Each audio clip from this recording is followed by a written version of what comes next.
Good evening, everyone. Tonight, we're diving into the entire story of the Trojan War, a tale of gods, heroes, betrayal, and fate. As always, I'd love to know where in the world are you listening from, and what time is it for you right now? Whether you're winding down after a long day, or drifting off under a blanket of stars, I invite you to get cozy, breathe deep, and let your mind wander to ancient shores and marble halls. This is a story thousands of years old, and tonight, it's all yours. Long before the first sword was drawn at the gates of Troy, before the sails of 1,000 ships darkened the Aegean Sea, there was a wedding. And as with many great tragedies, it began not with fury or ambition, but with celebration. In the age when gods still walked among mortals and fate spun its intricate web beneath every banquet and blessing, the immortals of Olympus gathered for a rare union, one that would unknowingly set the world on fire. The bride was Thetis, a sea nymph of ethereal grace and power, daughter of the ancient sea god Nereus. She was not merely beautiful, though even that word fails her. She was elemental, sculpted from salt and foam, known for her shape-shifting nature and elusive heart. So captivating was she that Zeus himself once pursued her, and Poseidon too, but a prophecy turned their lust to fear. It was said that Thetis would bear a son greater than his father, a child destined to surpass any who sired him. No god dared tempt that fate. And so, to avoid the risk of being overthrown by their own progeny, the gods decreed she would marry a mortal. That mortal was Peleus, a hero in his own right, a prince of Phthia and descendant of Aeacus. Brave, dutiful, and favored by the gods, Peleus was not chosen by Thetis, he was chosen for her. The union was arranged, as so many were in those days, not for love, but to preserve the balance of power. Thetis resisted at first, slipping into fire, water, wind, and beast to escape him. But Peleus held fast, aided by the wisdom of the centaur Chiron. In time, she yielded. And so it was that a sea goddess was bound to a mortal man. Their wedding was held on Mount Pelion, high in Thessaly, where the pine trees whispered ancient songs and the stars burned cold and curious above. It was no humble affair. The gods came down from Olympus in full regalia, robed in fire and lightning, adorned in golden laurels, their laughter echoing across mountains. Apollo played his lyre, and the muses sang of fate and time. Ambrosia flowed like river water, and mortals dared not approach. This was a celebration of rare magnitude, meant to bless the world with a heroic legacy, and perhaps in some way it did. But amid the wine and music and divine laughter, a shadow slipped through the feast, a shadow not of mortal doom, but of divine spite. For one goddess had not been invited. Her name was Eris, the goddess of strife, discord, and everything that grows from wounded pride. She was not loved, not even feared, only avoided. Wherever she walked, friendships curdled, alliances crumbled, and blood stained the earth. Knowing this, Zeus had barred her from the wedding. But gods, even unwelcome, do not always stay away. And so, Eris arrived unannounced, her footsteps soundless, her presence a chill.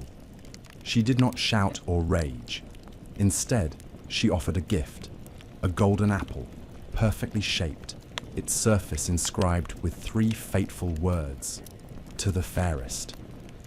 Then, without a word, she vanished. At first, the guests murmured, "An apple? A jest? A curse?" But soon, The weight of those words began to burn in the minds of the goddesses present. 3 stepped forward. Hera, queen of Olympus, Athena, goddess of wisdom and war, and Aphrodite, goddess of love and desire. Each believed the apple was meant for her. Each was certain she was the fairest among all. What began as a wedding gift would become the spark that ignited a world-spanning war. But on that day, under the silver clouds and golden songs, no one yet saw the full shape of what had begun. The wine still flowed, and the bride still smiled, though the fates had already started to weave a darker thread into her veil. The war had not started yet, but the gods had been insulted, pride had been wounded, and mortals had been placed on a path from which there would be no return. The apple rolled, gleaming in the grass. The world would never be the same. The golden apple did not remain a simple trinket cast among the grass. In the hands of goddesses, even fruit can become a weapon, and this one was no exception. Inscribed with the words, "To the fairest," the apple of Eris became the fulcrum on which vanity, ambition, and divine rivalry would pivot. The feast on Mount Pelion had ended, but the discord it sowed had only begun to bloom. Hera, queen of the gods and wife to Zeus, saw it as her due. She was the ruler of Olympus alongside her husband, regal and stern, the matron of marriage and family. Athena, daughter of Zeus, born fully formed from her father's head, claimed it by merit. She was the goddess of wisdom, of justice, of heroic warfare, and no one could deny her clarity of mind or martial grace. Aphrodite, the youngest of the 3, goddess of beauty and desire, smiled softly as she took her place beside them. Her power was more subtle, more dangerous. Where Hera commanded and Athena calculated, Aphrodite simply was. Alluring without effort, adored without argument. Zeus, to whom the dispute was brought, saw the storm brewing behind the beauty. He was no fool. To choose among them was to court disaster, and he had no interest in provoking the wrath of either wife or daughter. With a cunning smile and a shrug that bore the weight of many wars avoided, he passed the burden on to another. "Let a mortal decide," he declared. "Let a man untouched by Olympus weigh the goddesses and judge." That man was Paris, a Trojan prince by birth, but a shepherd by life. His story was already marked by divine interference.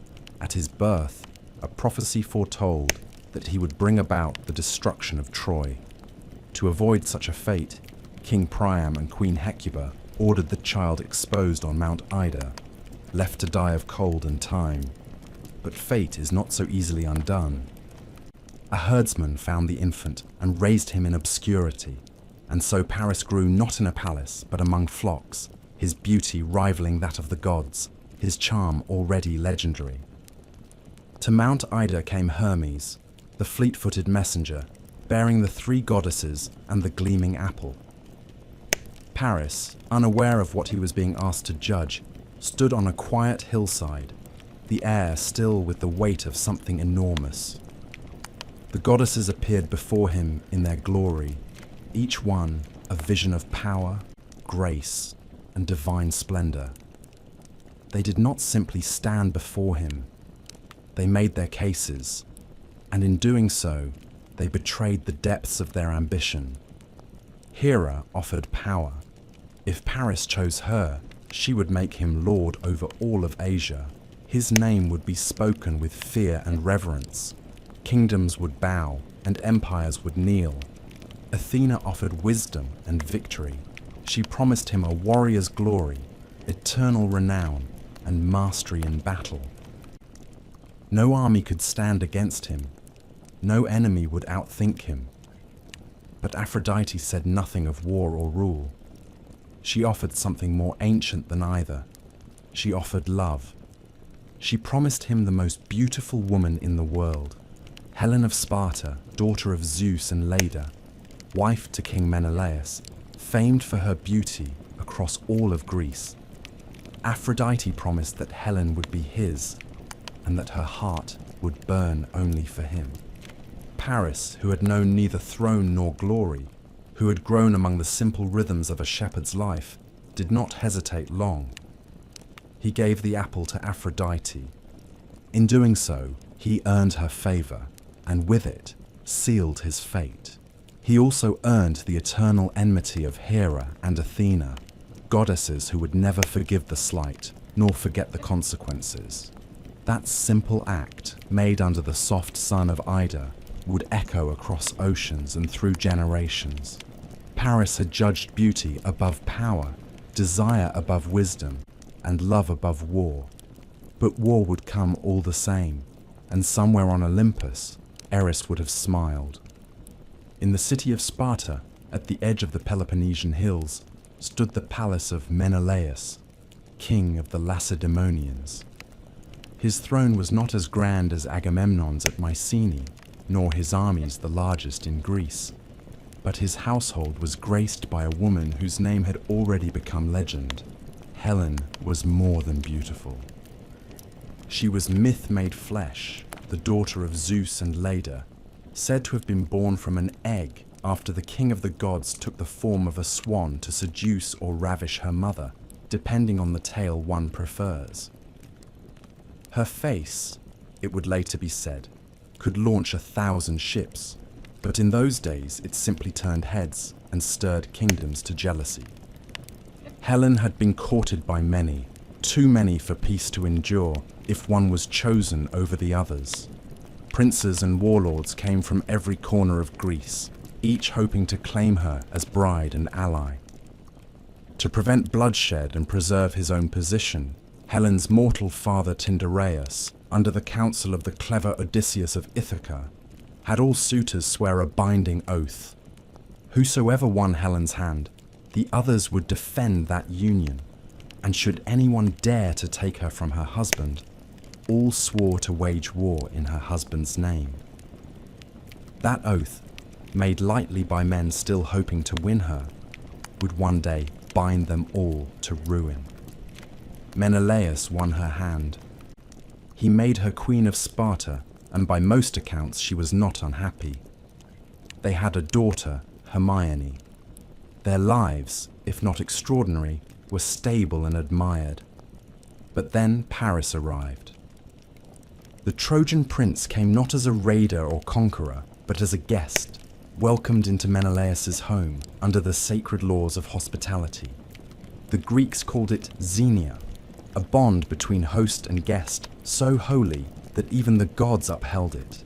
To break such trust was no mere insult. It was a crime against the divine. Yet even under Menelaus's roof, with Sparta's warriors nearby and the bonds of peace in place, Paris cast his eyes upon Helen, and she did not look away. There are many versions of what happened next. Some say Aphrodite clouded Helen's mind, bending her heart to Paris through enchantment. Others claim Helen went willingly, moved by desire, by fate, or by something no one could name. A few later poets would call her a traitor, others a victim of the gods, but none can deny what occurred. When Menelaus departed for Crete to attend a funeral, Paris acted. He spoke soft words, perhaps promises, perhaps illusions. When he left Sparta, Helen left with him. Some say she took treasures from the palace, gold and silk and ivory ornaments, as if she were not fleeing, but migrating. The ships waited, sleek and silent on the horizon, and by the time Menelaus returned, they were gone. To Troy they sailed, across the wine-dark sea, past islands and storms, with Aphrodite's favor like wind in their sails.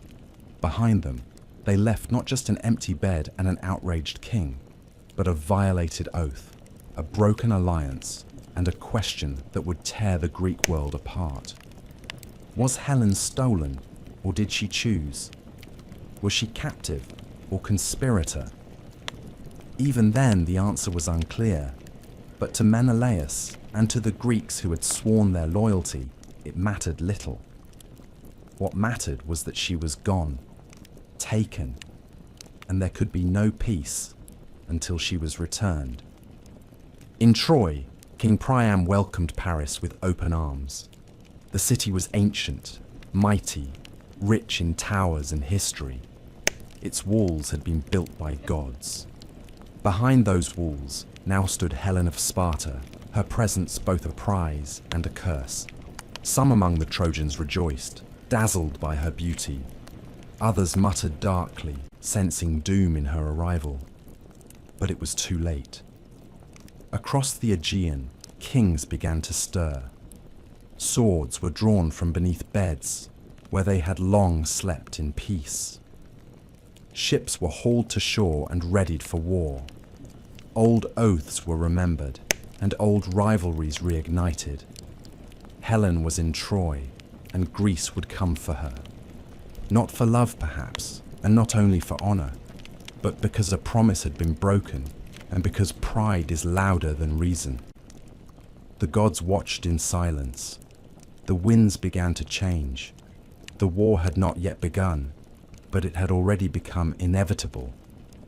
Before she was ever a queen, before her name passed through the mouths of poets and soldiers like a torch through dry grass, Helen was already a figure of desire and consequence.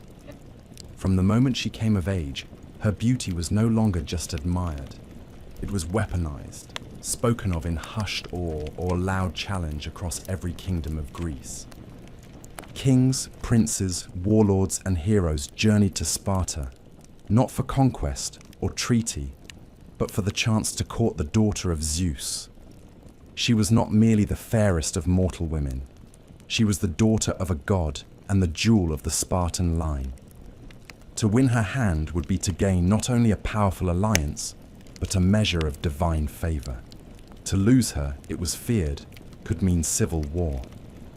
Tyndareus, the mortal king of Sparta and Helen's legal father, stood at the center of a storm he had no power to stop.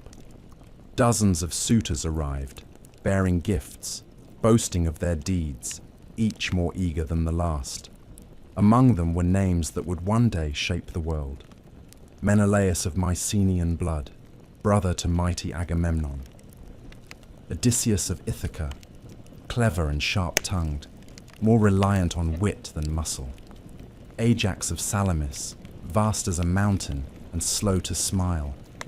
Diomedes, bold and pragmatic. Even Palamedes, fated to outshine Odysseus for a time in wisdom and invention. Each man sought her favor, and none were willing to concede the prize to another. Tyndareus, for all his power, found himself paralyzed. If he chose one suitor, he would offend all the others. If he delayed, the tension would break into violence. He stood not as a king, but as a man guarding a tinderbox. And so he did what the wise often do when they face a problem greater than themselves. He listened. It was Odysseus who spoke the answer. The king of Ithaca knew his chances of winning Helen were slim, and so he bargained. He asked for the hand of Penelope, Tyndareus' niece, and in exchange he would offer a solution that would spare Sparta from bloodshed.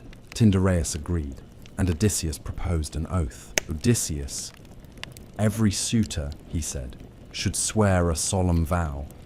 They would defend the chosen husband of Helen. They would stand with him should anyone ever attempt to steal her away or threaten the bond of marriage. In return for this oath, they would accept the final choice and leave Sparta in peace. One by one, the suitors agreed. Perhaps they believed the oath would never be tested. Perhaps they believed Helen would choose wisely, or that fate would never tempt such a breach. But they swore it all the same, their hands raised, their words carried on the still Spartan air. Helen chose Menelaus. He was not the most powerful nor the most brilliant, but he was of good lineage, and his claim was respectable. The others accepted it, some bitterly, some with feigned grace. They returned to their homes and their wars, their wives and councils, the oath already receding in memory. But oaths are living things. They wait. They sleep like seeds beneath the soil, undisturbed until storm or fire brings them to bloom. When Paris took Helen from Sparta, when the ships left under night's veil, and the sun rose on an empty bed, that ancient oath awakened, and with it, the long road to war began to rise from the dust. When Menelaus returned from Crete and crossed the threshold of his palace, he found silence waiting for him. Not the soft hush of evening, but the cold emptiness of absence. The hearth was cold, the chambers deserted, and the queen's guards stood in confusion and shame. Servants whispered of ships seen on the horizon and of foreign hands gathering treasures in haste. There was no battle, no struggle, no bloodshed. But Helen was gone, and so too was Paris of Troy, the guest to whom he had offered his roof, his table, and his peace. Menelaus stood stunned. Not only had he lost his wife, he had lost her to a man who had shared his salt, drunk his wine, and slept beneath his protection. It was not merely an insult, it was a violation of the sacred code that bound mortals and gods alike. The law of hospitality, revered across all of Greece, had been torn apart in his own home. For a man of pride, the injury was unbearable. For a king, it was a summons to action. He did not delay. From Sparta, he rode to Mycenae, where his brother Agamemnon ruled in wealth and iron, a king of greater reach and darker ambition. Though their blood was the same, the two men were different as storm and stillness. Agamemnon was a warlord by nature, always seeking to extend his grasp, to unify the squabbling Greek kingdoms under a single banner, his own. The abduction of Helen offered not only a cause for vengeance, but a pretext for conquest.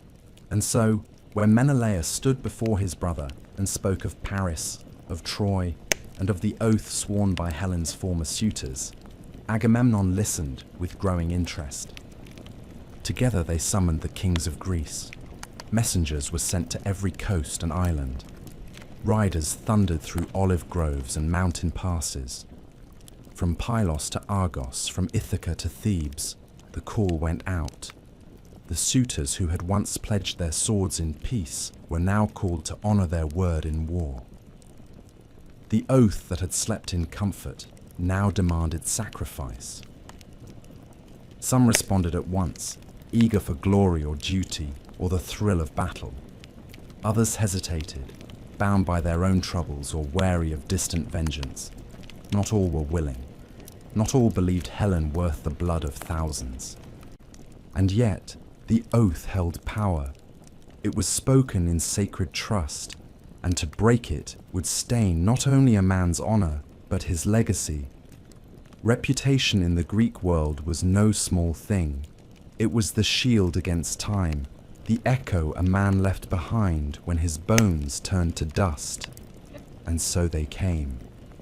Ships were readied. Armor was reforged.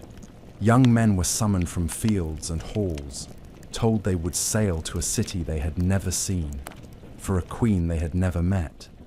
And behind it all stood Menelaus, cold with fury, and Agamemnon, already imagining not just the rescue of a brother's wife, but the crowning of himself as the high king of all Greece. But the road to Troy would not be swift. Heroes still lingered in hiding. Prophecies had yet to unfold. The gods, though watching, had not yet taken sides. The winds remained still. The storm was gathering, but its full force was still to come. The task of assembling the Greek coalition was not a simple matter of summoning warriors and launching ships. Greece in that age was a land of many kingdoms, each proud, each ruled by its own laws and lineages. There was no central throne to command them. only an ancient network of alliances and rivalries, blood ties and broken pacts. To call upon the kings and warlords of such a fractured land required not only force and reason, but cunning, patience, and persuasion. Menelaus had the cause, but it was Agamemnon who had the will and reach to forge these many blades into a single sword. One by one, the lords of Greece were summoned to fulfill the oath they had once made in Sparta. Many remembered it well, though some had made it only out of vanity or political gain. Nestor of Pylos, already aged but wise beyond measure, answered without hesitation. He had fought in wars before and saw in this one the last great chapter of his life. Ajax the Greater came from Salamis, a mountain of a man whose strength on the battlefield was matched only by his honor. Diomedes of Argos answered as well, young but already famed for his valor. Menestheus came from Athens, Idomeneus from Crete, and many others from lands whose names are now known more from poetry than memory. But two names stood apart from the rest. Two men whose fates would shape the war more than any other. One was the clever king of Ithaca. The other was the greatest warrior the world had ever known. Odysseus had no desire to fight in the war. Though he had helped devise the oath of Tyndareus, he had done so only to secure Penelope's hand in marriage. Now that he had her, along with a newborn son, Telemachus, he saw no honor in leaving his family to pursue another man's quarrel. When the messengers came to Ithaca, Odysseus feigned madness. He yoked a donkey and an ox together and began ploughing his fields with salt, muttering nonsense and avoiding all mention of Troy. But cleverness, even when it plays at madness, cannot long deceive those who know how to look. Palamedes, a rival in wit and ambition, placed the infant Telemachus in the path of the plough. Odysseus turned aside. His mind was sound. He had been exposed, and the war claimed him. Achilles, son of Peleus and the sea goddess Thetis, was harder to find. His mother, knowing the fate that awaited him, had hidden him on the island of Scyros, disguised as a girl among the daughters of King Lycomedes. She had no wish to see her son march to Troy, for she knew, as all the gods did, that should Achilles go to war, he would never return. His name would be eternal, but his life would be brief. Glory or obscurity, immortality of name, or the comfort of years. There could be no middle path. Odysseus was sent to find him. Arriving at Scyros with gifts and wares, he laid them before the women of the court. Among the bracelets and gowns, he placed a shield, a sword, and a spear. While the others admired the silks and jewels, one girl reached for the weapons. It was Achilles. The disguise fell, and the hero rose. He would go to Troy, knowing what it would cost. The coalition took shape. Shipwrights labored along the shores, and fleets began to form in harbors from every corner of the Greek world. Supplies were gathered, prayers were offered, omens read. The harbor at Aulis filled with warriors, thousands upon thousands, their sails white as the wings of seabirds, their bronze armor gleaming beneath the sun. They came for Helen, but they also came for vengeance, for glory, and for their names to be remembered long after their bones had turned to dust. The greatest war of the age was about to begin. The kings had gathered. The warriors stood ready. But the gods, as always, had other plans. Before a single oar touched the sea, before the wind stirred the great sails bound for Troy, the gods watched in silence, and the fates wove threads that mortals had yet to see. The Greek kings had made their vows, and the men had sharpened their blades, but not all of the champions of the coming war had yet been drawn to the cause. The greatest minds and the greatest warrior still lingered outside the tide of destiny, as if fate itself were holding its breath before setting the storm in motion. Odysseus of Ithaca was known already across the isles as a man who wielded words as deftly as others wielded swords. His mind was sharp as flint, and his tongue could turn the hearts of men more quickly than steel could part their flesh. Yet even he, for all his cunning, had tried to avoid the war. He had made the oath of Tyndareus as a bargain, not a conviction, and when the call came, he had no desire to leave his quiet island, his young wife Penelope, or his infant son Telemachus. His palace was modest, but it was his own. He had no need for Helen, nor any hunger for the blood and smoke that would come of her. When the messengers arrived, Odysseus greeted them not as a soldier, but as a madman. He yoked a donkey and an ox to a plough, sowed salt into his fields, and muttered nonsense as if his mind had cracked. But clever men often meet their match in other clever men. Palamedes, sent by Agamemnon to recruit him, saw through the act. He placed Telemachus, the infant son of Odysseus, directly in front of the plough's path. Odysseus halted at once. His madness was undone, his mask discarded, and though he did not weep, those close enough to see him said there was a sorrow in his eyes that no poem has ever fully captured. He left his home. He kissed his wife and cradled his son, and he boarded the ship that would take him away from Ithaca. Though he would one day return, that journey would become legend, a second Odyssey to match the first. But that story was still far in the future.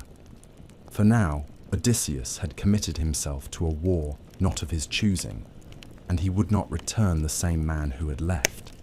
Achilles was another matter entirely. If Odysseus was the mind of the Greeks, Achilles was their fire. Born of a mortal king and a sea goddess, raised in the cave of the centaur Chiron, he was swift and radiant and deadly. Even as a boy, he had the bearing of a hero from an older age. Yet his mother Thetis, wise and prophetic, knew too well what the war would demand. It had been foretold that Achilles would either live a long life of obscurity or die young with his name remembered forever. And Thetis, like any mother, wanted her son to live. To hide him from the war, she sent him to the island of Scyros, where he was disguised as a girl and hidden among the daughters of King Lycomedes. There he lived in shadow, away from the world's eyes, even as the fires of Troy began to smoulder in the distance. But fate and Odysseus came for him all the same. Arriving on Scyros in the guise of a merchant, Odysseus laid out an array of goods before the daughters of the king. Among the jewelry and garments, he placed a sword and a spear. As the women admired the silks and golden combs, one of them reached not for the bracelets, but for the blade. That hand was not a maiden's. It belonged to Achilles. With his disguise cast aside, Achilles did not hesitate. The call to war stirred something fierce in him. He had been raised for this moment. He would go to Troy, though he knew the cost. He would win glory that would never fade, though his life would burn swiftly and be gone. Thetis wept, but she could not stop him. No goddess, however powerful, can unweave what the fates have spun. With Achilles came his companion Patroclus, exiled from his homeland for the blood he had spilled, yet bound to Achilles by a love stronger than brotherhood. Together they joined the gathering host at Aulis, where ships waited on the shore and omens whispered through the windless sky. And so, the two final pieces were placed upon the board, the mind and the might, the cunning of Ithaca and the fury of Phthia. The war had its heroes. The gods had chosen their sides in silence, and still the sea held its breath. The storm was ready, though the first wave had not yet broken. The ships stood waiting at Aulis, row upon row of black hulls drawn upon the shore, their sails furled, their masts rising like a forest of dead trees against the sky. Thousands of warriors had gathered, kings and their armies, servants and seers, horses and weapons, all assembled with purpose and fury.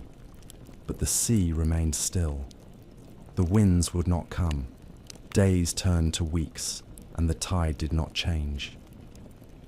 The oarsmen watched the horizon. The soldiers grew restless. The gods, it seemed, had turned their faces away. Then came Calchas, high priest and seer, his eyes clouded with the visions of Apollo. He told them that the goddess Artemis had been offended, her wrath stirred by blood and arrogance. Some say Agamemnon had boasted he was a better hunter than the goddess herself. Others speak of a sacred stag slain upon her altar, or of an unoffered prayer. The cause mattered little. The silence of Artemis had become the chain that bound the ships to the sand, and only blood, the seer said, could unbind it. The winds would not return unless Agamemnon gave his daughter to the goddess. Her name was Iphigenia. Agamemnon, who had called all Greece to arms, who had claimed the mantle of High King and sought eternal renown, now stood before a choice that would haunt his name forever. Refuse the gods and see the army scatter, the war undone before it began, or sacrifice his own blood to satisfy the divine. There was no right choice, only consequences. He sent for her under a lie.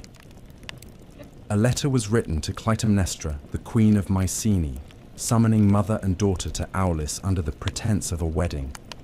Achilles, it was said, would take Iphigenia as his bride. The gods had favored the match. The union would bless the war effort.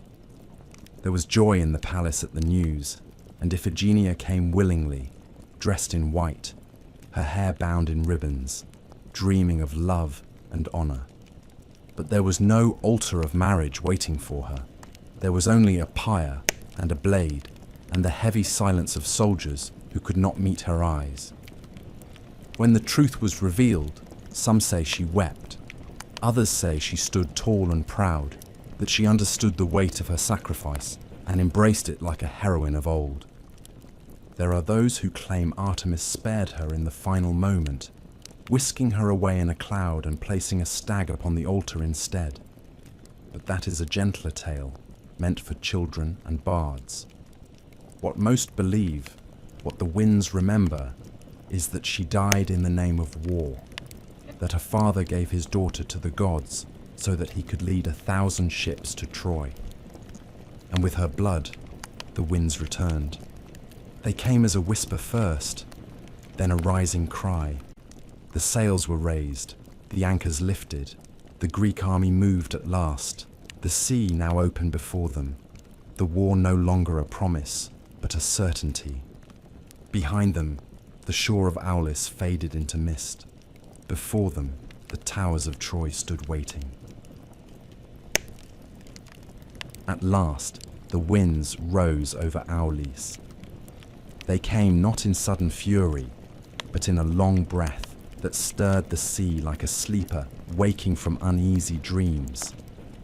The sails filled slowly at first, then billowed with strength.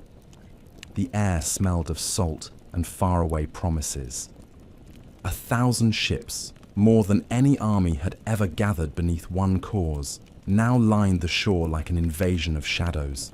Their hulls were pitched in dark resin, their oars strong and many, their prows carved with lions and eagles and snarling beasts. And within each vessel waited men who would soon become dust and legend. The war had begun not with fire, but with a girl's last breath. Now, with that debt paid and the sea in motion, the fleet departed. It was a sight few would ever see again in their lifetimes. Kings stood on their decks, eyes narrowed against the glare of the open water. Soldiers whispered prayers to gods they barely trusted. Some wept for home. Others gripped their spears and thought only of glory. From every island and coastline of Greece they had come, rough men from the north, sleek-armed fighters from the Aegean shores, veteran lords of cities that no longer exist except in the fading lines of song. At the head of the fleet was Agamemnon, the High King of Mycenae, his ship marked with a crimson banner, his eyes fixed on a future drenched in ambition. Menelaus sailed beside him, not with hunger for power, but with the heavy rage of a wronged husband. Odysseus kept to himself, his eyes scanning the horizon as though already plotting the paths home. Nestor, aged and calm, murmured lessons of older wars to the youth at his side. Ajax the Greater stood at the bow of his ship like a living statue, unmoved and ready. Diomedes polished his armor with grim determination, and Achilles, barely more than a boy, burned with restless energy, golden and reckless, the promise of death veiled in beauty. The journey to Troy was not without trouble. The sea, though now open, was not always kind. Storms broke from the east and scattered parts of the fleet. Some ships were driven far off course. Some were wrecked on alien shores. The army did not land in unison, and the first to reach Asia did so without clear knowledge of the land or its people. At one point, they mistook the shores of Mysia for Troy and attacked, only to face the fierce resistance of King Telephus. He fought bravely and wounded Achilles before being struck down. His wound, touched by the very spear that inflicted it, could not heal, and only later would he learn that the cure lay within the same weapon. But that part of the tale, like so many in this war, would unfold in time. When the Greeks at last reached the coast of Troy, they found not an undefended port, but a fortified kingdom surrounded by thick walls of stone, gates forged with ancient craft, and towers that watched the sea with caution and suspicion. Troy did not tremble. It did not panic. It had heard whispers on the wind. Its people had seen omens in the flight of birds and the quiet unease of dogs. They had heard that Helen was the spark, but not the fire. The Greeks made their landing not with stealth, but with thunder. They beached their ships and raised their banners. They formed ranks and let their war horns cry across the hills. The Trojans answered not with surrender, but with their own champions. Hector stood tall among them, proud son of Priam, defender of the city, lion of his people. Paris, whose desire had lit the fuse, watched from behind him, his bow in hand, his heart beating faster than he would admit. And above them all, the gods looked down from Olympus, their attention drawn at last to the mortal drama unfolding below. The war had arrived. It would not end quickly, it would not end cleanly, but it had begun, and all the old oaths, the ancient grudges, and the dreams of men were now bound to it. The storm had broken. The war had not yet begun in earnest, but blood had already been spilled. The sea, once calm and reluctant, had carried the Greek fleet to distant shores, though not all voyages ended where they were meant to. The ships were many, and the coastline vast. Among the first to land were those who mistook Mysia for Troy, and it was there, upon foreign soil and against a king who bore no guilt, that the first true skirmish of the campaign unfolded. Mysia lay inland from the Aegean Sea, a proud and fertile region ruled by King Telephus, son of Heracles.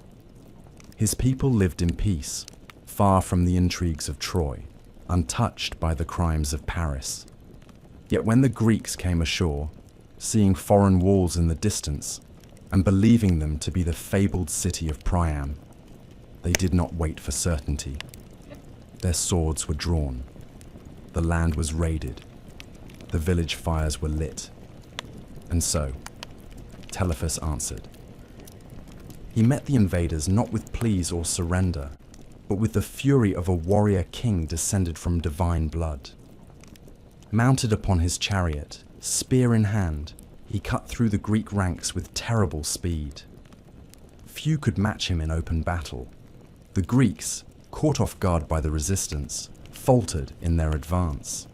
In the chaos, it was Achilles who stepped forward. The son of Peleus met Telephus on the field. Two young men of noble birth and fire-tempered blood, their blades flashing beneath the rising sun. They clashed in a storm of bronze and fury. In the struggle, Achilles drove his spear into Telephus's thigh, tearing flesh and sending the king tumbling to the dust. The Greeks withdrew, realizing their mistake, and returned to their ships. The wound, however, lingered. Deep and strange, it would not close. No herb could mend it, no physician soothe it. Days passed, and the pain grew worse. Telephus wandered in fever, the strength draining from his limbs, his pride heavy as iron. His priests and counselors whispered that no mortal healing would suffice. The spear that had pierced him was not merely a weapon. It was touched by destiny, and only that which wounded him could restore him. So Telephus sailed, not as a king returning from victory, but as a suppliant crawling to the enemy's feet.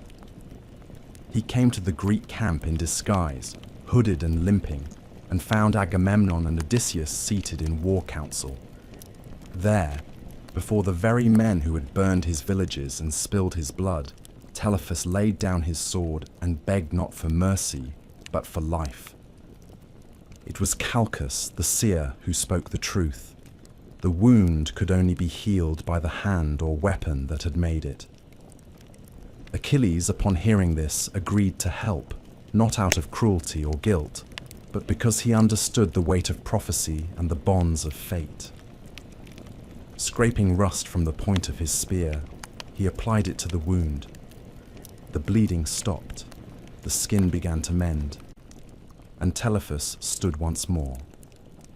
Gratitude in the ancient world was never offered lightly, especially by kings. In exchange for his healing, Telephus promised knowledge. Though he had no loyalty to Troy, he knew the lay of the lands, the tides, the inlets, and the roadways. He would guide the Greek fleet, show them the true path, and in doing so, lead them at last to the gates of Troy. So the Greeks learned their first lesson of the war. Not all battles would be won by strength. Not every enemy would remain an enemy. And not every road to Troy would be straight. Even now, the gods watched. Even now, the web thickened. And the war, though still young, was learning to speak in the voice of tragedy. Guided at last by Telephus, the Greeks set their sails for the shores of Troy, not with haste, but with a solemn weight. The sea stretched wide and endless before them, but the coastlines no longer misled them. They passed the familiar coves and headlands, and entered waters they had only heard of in stories. At the mouth of the Scamander River, where the earth rose into slopes and the horizon revealed the glimmer of high stone walls, they saw Troy for the first time. The city stood proud upon the plain, its towers tall and unyielding, its gates closed but not afraid. Smoke rose from its hearths, and its banners fluttered against the pale sky, untouched by fear. The Greeks had come at last, but Troy did not tremble. The landing was swift and brutal. The beach was open, but the defense was not idle. The Trojans had watched the horizon and seen the sails long before the keels scraped the sand. Their archers rained arrows upon the shore, and their champions came forth with spear and shield to meet the invaders before they could entrench. The first to fall was Protesilaus, lord of Phyllis, who had leapt from his ship before any other, eager to be first upon Trojan soil. In doing so, he fulfilled a prophecy that the first Greek to set foot on land would be the first to die. His death was remembered not for the battle it marked, but for the omen it carried. This would not be a swift campaign. The gods had taken their share from the very beginning. The Greeks pushed inland and clashed with the outer defences, but Troy itself remained closed to them. The walls, ancient and massive, had been built with divine hands, some whispered with the aid of Poseidon himself. Behind them, Priam ruled with wisdom and sorrow, and Hector stood ready, the pride of his people, beloved by all.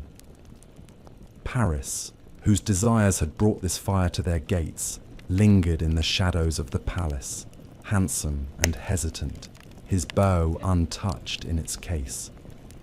Helen stood on the walls and looked down upon the men who had once been her countrymen. She said little. No one knew what her eyes revealed. The Greeks, unable to take the city by storm, turned to the countryside. And so began the long war, not with the thunder of siege towers, but with raids and fire. Towns allied to Troy were sacked. Fertile fields were burned, shepherds were slain, and temples looted. The Greeks set up camp along the coast and sent their warriors into the surrounding lands. It was not a war of glory, but of attrition. The cities of Cilicia and Phrygia felt the wrath of Achilles and his myrmidons, swift-footed and merciless. Briseis, the girl who would soon become the symbol of pride and fury, was taken during one of these raids, her fate sealed long before she stepped into the Greek camp. For 9 years the war dragged on, not against Troy itself, but against its allies and vassals. Troy stood like a rock in the tide, untouched while the world around it bled. The Greeks grew restless. Heroes grew in fame or fell in obscurity. Some, like Ajax, proved themselves in open combat. Others, like Odysseus, schemed in silence. And some, like Achilles, shone with such fierce brilliance that even the gods watched with unease. The war had begun in earnest, but its heart still beat behind the gates of Troy.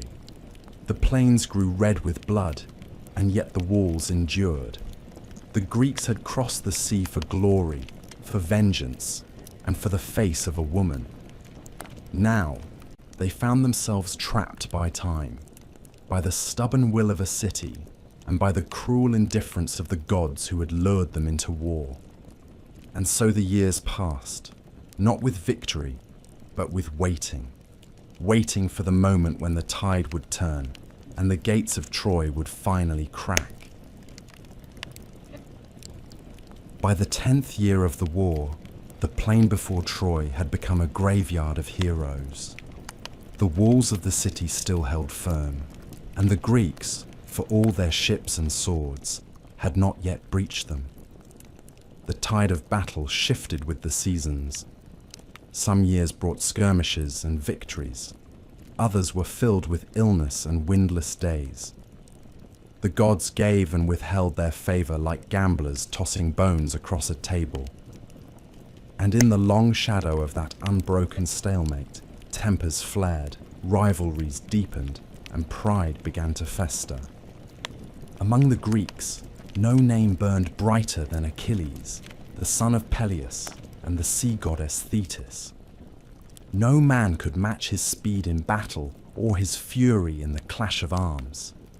His myrmidons, fierce and loyal, followed him like hounds behind a lion. When Achilles took the field, men died quickly, and cities fell in his wake.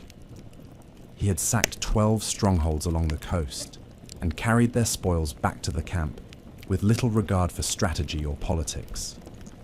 He fought not for Agamemnon, nor for Menelaus, but for glory, for his own legend, and for the unspoken knowledge that his time in the world would not be long. It was during one of those raids that Briseis was taken. A princess of Lyrnessus, wife to a slain priest and daughter of noble blood, she was given to Achilles as a prize. But what began as a gift soon became something more.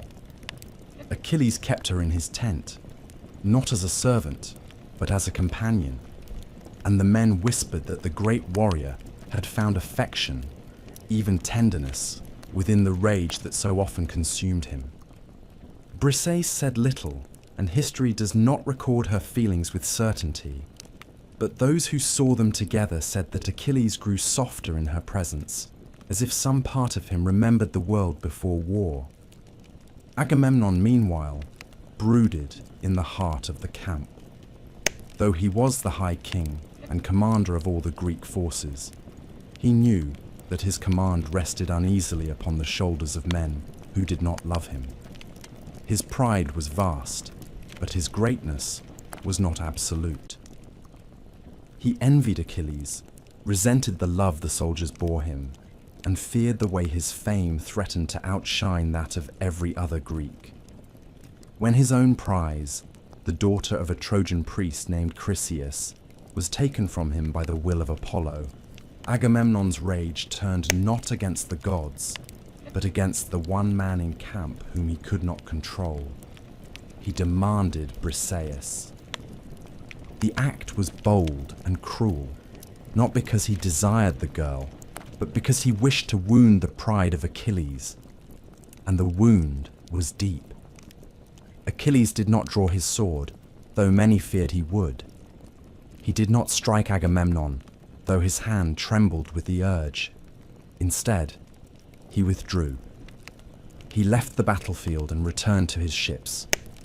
He vowed not to raise his spear again in this war, not for Helen, not for Agamemnon, not for any cause born of lies and arrogance. Without Achilles, the Greeks faltered. They did not know it yet, but they had lost more than a warrior. They had lost their fire. And in the silence that followed his retreat, the war began to shift. The balance tilted, and the gods watching from Olympus began to smile. The years had worn down the men, but pride had not softened. In the shadow of stalemate, bitterness grew, and even the mightiest of warriors began to turn their faces away from the war they had once chased like a dream. With Achilles withdrawn to his tent, and the Myrmidons idle beside their ships, the war fell into a strange quiet.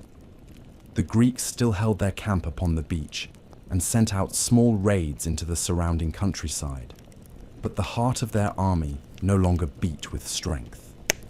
The Trojans, sensing the shift, began to press outward beyond their walls. Where once they had remained cautious, now they grew bolder. Skirmishes erupted along the plain, and more than once the Greeks were pushed back toward the sea, their fortifications tested, their courage questioned. The absence of Achilles did not go unnoticed within the halls of Troy. Priam, old and wise, urged caution.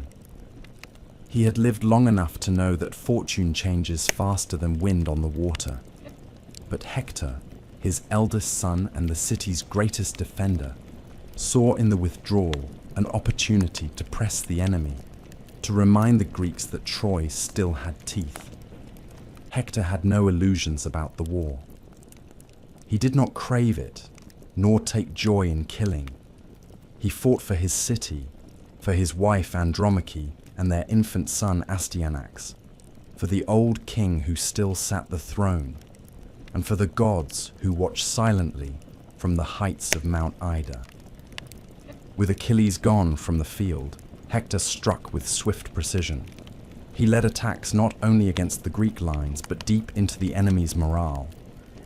To halt this growing threat, the Greeks turned to diplomacy.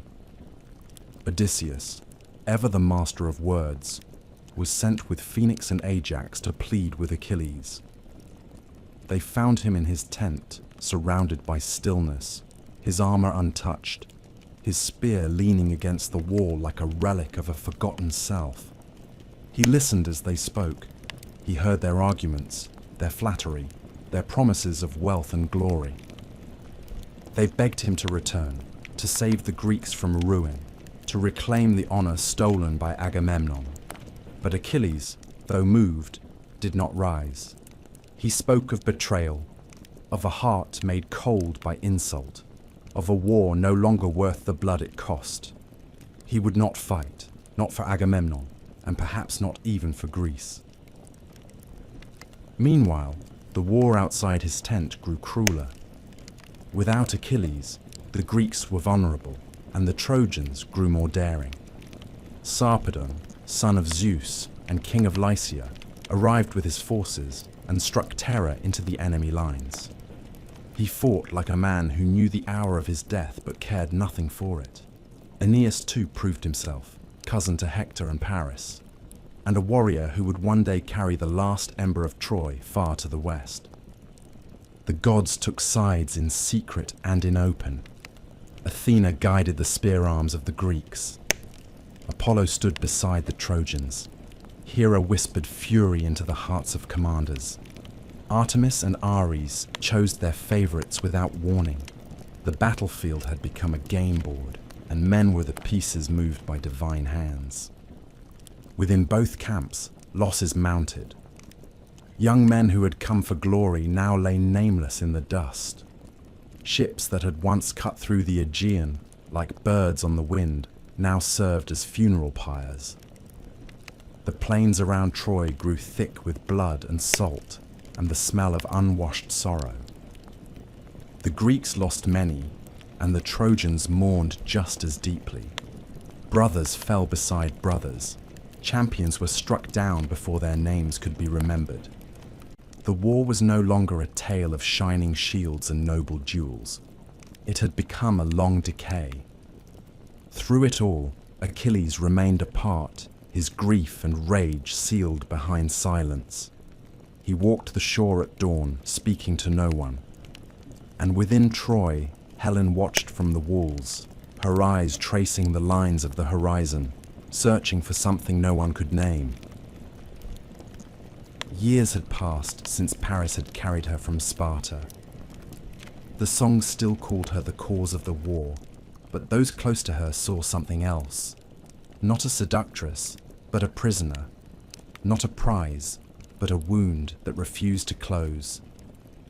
She moved through the palace like a ghost, speaking softly to Priam, keeping distance from Paris, and listening to the names of the dead with an expression that never changed. The war had not reached its climax, but the weight of it had settled across the land like ash. Heroes still stood, and gods still watched. But both sides had begun to understand what kind of war they were truly fighting. Not a swift campaign for honor and retribution, but a slow unraveling of pride, a hunger that could not be fed, a fire that would not go out. And far from the walls of Troy, deep within the soul of the greatest warrior Greece had ever known, something dark was stirring. It began not with shouting, nor with sword in hand, but with silence. Achilles, son of Thetis and prince of Phthia, had withdrawn from battle, and with him went the hope of swift victory. The Myrmidons remained idle beside their ships, their black armor polished and unused, while their commander walked the shore alone, each step a quiet rebellion against the war he had once pursued with fire in his blood. The Greeks begged for his return, but their pleas fell like waves upon stone. He would not raise his spear. He would not fight for a king who had dishonored him. For Achilles, glory was nothing without pride, and his pride had been taken. In the camp, the Greeks faltered. Hector and the Trojans pressed hard upon their lines. The gods gave strength to the city's defenders, and the tide of war shifted once more. Where once the Greeks had dominated the plain, now they were driven back toward the sea. Even the ships, the great vessels that had carried them across the wine-dark waters, now stood threatened by fire and storm. Agamemnon, proud and wrathful, watched his army bend beneath the weight of his own folly. Still, he would not yield to Achilles, not fully, and so the Greeks fought on, diminished and desperate. It was Patroclus who who could no longer bear to watch. Friend and companion to Achilles, bound by affection deeper than most men knew how to speak, he had sat beside him through the long days of idleness, through the restless pacing and the anger that cooled into sorrow. But Patroclus was not made for inaction. He saw the dying men, heard the cries at the ramparts, and watched the Trojans draw nearer with every passing day. Finally, he went to Achilles and fell to his knees. "Let me wear your armor," he said. "Let me lead the Myrmidons. The Trojans will believe you have returned. The sight of your shield alone will drive them back. I do not ask you to fight, only to let me stand in your place." Achilles hesitated. He looked upon his friend and saw both courage and the shadow of fate. He had known since childhood that his own end would come before the war's conclusion. He had not foreseen this, but he agreed. He gave Patroclus his armor, his horses, and command of the Myrmidons. He warned him, "Do not chase them to the gates. Drive them from the ships, but go no farther." Patroclus rode out gleaming like the morning star. The Myrmidons followed with a roar, and the Trojans, thinking Achilles himself had returned, broke ranks in fear. The Greek camp surged with renewed spirit. The ships were saved. The lines were restored. Patroclus, burning with borrowed fire, pushed forward. He forgot the warning. He chased the fleeing Trojans across the plain, through the bloodied earth and broken shields, until at last he stood beneath the walls of Troy. There, he met Hector. When the body was brought back, the silence returned. But it was no longer the stillness of retreat. It was the silence before a storm, before the world is broken and remade in fire. Achilles wept. He threw dust upon his head and fell beside his friend's body. He wept not as a hero, but as a man. No pride remained, no grudge with Agamemnon, only grief, cold and vast, and the slow burning of a vengeance that would not be denied. He rose, called his mother Thetis from the sea, and begged for new armor. He would return to battle. He would not live long. But before he died, Hector would fall, and all the rage of the gods could not prevent it. Hephaestus, the smith of Olympus, forged for Achilles a shield unlike any seen before or since. Upon its surface were etched the labors of men, the songs of harvest and war, the quiet of cities and the chaos of storms. It was not merely a shield, but a world made of bronze. With it, Achilles returned to the field, and the earth trembled beneath his feet. He fought not for Helen, nor for Greece, but for Patroclus. His spear found every Trojan it sought. Men fled before him as before a god. The Scamander River rose against him, offended by the bodies that choked its banks, but even the waters could not stop him. He raged like fire, like a curse that could not be lifted. At last, he met Hector beneath the walls of Troy. The duel was not like those of old when honor guided the spear. Hector stood his ground, but he knew his end had come. 3 times they circled the city. 3 times Hector fled, until at last Athena, in the guise of Hector's brother, deceived him and stopped his flight. He turned and faced Achilles. The two clashed beneath the cold eye of the gods, and Achilles struck the killing blow, driving his spear through the collarbone and into the dust. Even then, Hector spoke with dignity. He begged that his body be returned to his family, that it not be defiled. But Achilles, lost in rage, refused. He bound Hector's corpse to his chariot and dragged it through the dirt before the city's weeping eyes. He had avenged Patroclus, but he had also stepped beyond the line that separates men from beasts. Days passed. The anger cooled, though the grief remained. It was not until old Priam, king of Troy and father to Hector, came alone into the Greek camp unarmed and weeping, that Achilles' heart was moved again. The old man knelt before him, kissed his hands, and begged for the return of his son's body. "Think of your own father," he said. "Think of what it is to love a child and lose him." And Achilles, in that moment, saw the truth. He wept again. He returned Hector's body, and for a brief moment, the war stood still. But it would not end. Not yet. Too much had been done. Too many fires still burned. Achilles had found his wrath, and soon he would meet his fate. There are few deaths in the long story of the Trojan War that echo louder than that of Patroclus. His name was not born for kingship, nor did he command great armies of his own, but he stood closer to Achilles than any other living soul. Bound by youth and exile, by shared silence and deep affection, Patroclus was the only man who could still reach the heart of the greatest warrior of Greece. In a war ruled by pride and vengeance, his was the voice that still spoke of compassion, of honor, not twisted by rage. And it was that voice and that heart that were lost when he fell beneath the walls of Troy. The war had dragged itself into its 10th year, and the Greeks were breaking. Achilles remained away from the field, unmoved by Agamemnon's gifts, untouched by the pleas of kings. Each day the Trojans came closer to the ships. Each day the smoke rose higher above the camp.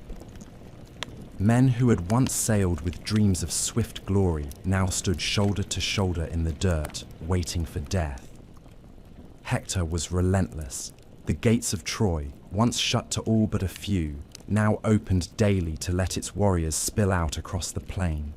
The Greeks had lost their fiercest sword, and they knew it. Patroclus watched from the sidelines, unable to stand the sound of dying men. When the flames reached the first of the ships, and the enemy closed in with fire in their hands, he could bear it no longer. He went to Achilles and begged not for blood, but for a chance to save lives. "Let me wear your armor," he said. "Let me lead the Myrmidons just once. Let them believe you have returned and they will flee. I do not seek glory, only the chance to stop this tide." Achilles, moved by grief but still chained by his fury, agreed. But he gave a warning. "Drive them from the ships. Do not pursue them to the walls. Come back when the danger is past. Your life is not meant for the gates of Troy." Patroclus took the armor. He mounted the chariot. He called the Myrmidons to arms. They followed him as they would have followed Achilles, for they saw the same shield, the same crest, and they heard the same voice raised not in command, but in duty. The Trojans saw him too, and for a moment they believed the storm had returned. They broke. They ran. Hector fell back. The fire was driven from the ships, and the Greeks surged forward with hope reborn. But Patroclus, caught in the rush of battle and the scent of victory, forgot the warning. Or perhaps he remembered it too late. The blood of warriors now covered his borrowed armor. He had slain Sarpedon, son of Zeus, in single combat, a deed worthy of the greatest heroes. He had driven the Trojans nearly to the gates. There, in the dust outside the city, he stood face to face with fate. Apollo struck him first. The god came unseen, a sudden force that knocked the helmet from his head and left him exposed. His spear was shattered. His limbs faltered. Then Euphorbus wounded him with a blow of the spear. And finally, Hector came, proud and unflinching, and drove the final weapon through Patroclus's belly. As he died, Patroclus spoke, not with hatred, but with warning. "You have killed me, but it was not your doing alone. You will not live long, Hector. Achilles waits for you. You have taken from him what he loved most. He will come for you." The body was taken from the field, fought over like a sacred prize. Men died to recover it. Ajax and Menelaus carried it back through the lines, retreating inch by inch beneath a hail of arrows and spears.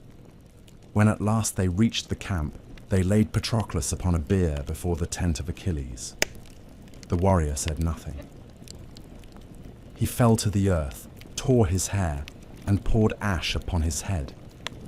He wept not as a soldier, but as a man who had lost the last good part of himself. His armor was gone, his friend was gone, and the rage that had kept him from battle now burned in a different shape. It was no longer pride. It was no longer the insult of Agamemnon or the politics of kings. It was grief, cold and clear, and it called for blood. Achilles swore then to return to the battlefield. He swore to kill Hector. He swore that the pyre of Patroclus would not be lit until it was fed with Trojan captives. He swore that he would meet his own fate without fear, so long as vengeance was done first.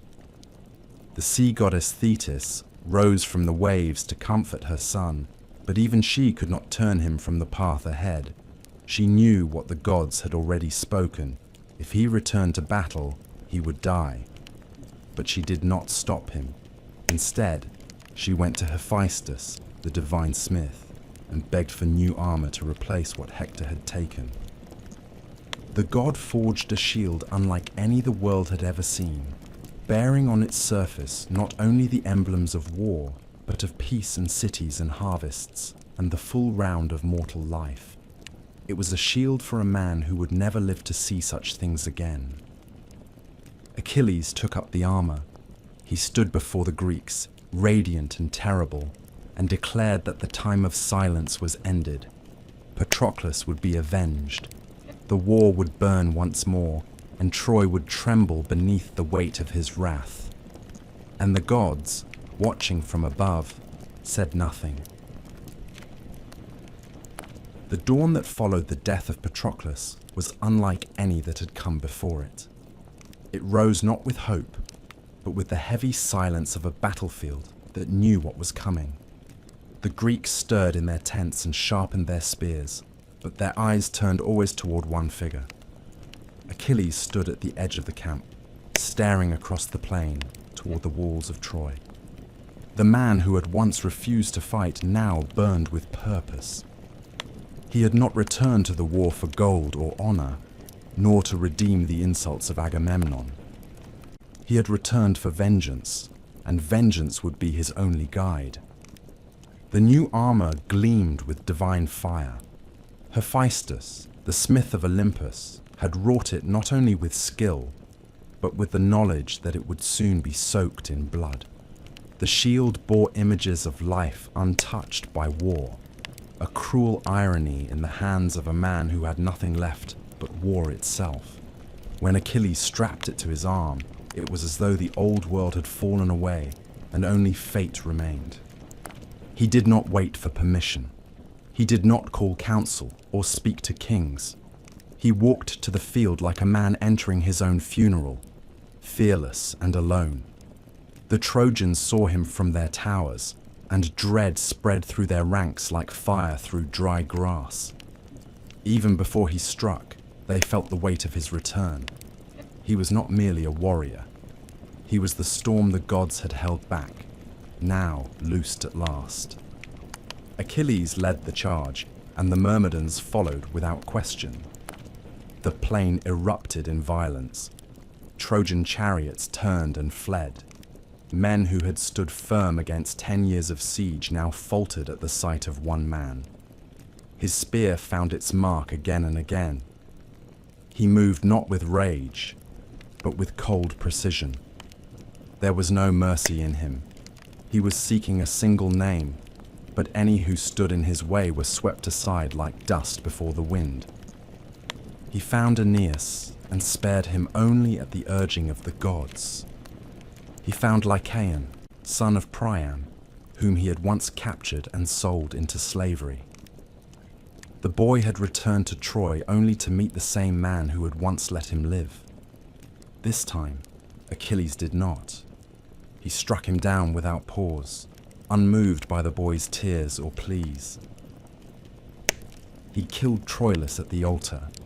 He dammed the river with corpses until the waters rose in anger, and the god Scamander himself rose against him. Even then, Achilles did not yield. He fought the river as he fought men, fearless and unrelenting, until the gods pulled him away from the rising flood. The Greeks rejoiced, but none more than Achilles. He had become what he was always meant to be, not a king, not a husband, but a weapon sharpened by sorrow and wielded by the will of fate. And at the heart of his fury stood one name, Hector. The Prince of Troy had withdrawn behind the gates, urging his men to retreat, to live and fight another day. But the city was in chaos. Priam's sons had died in the dust, and the plain outside the walls was stained with blood. Hector knew what was coming.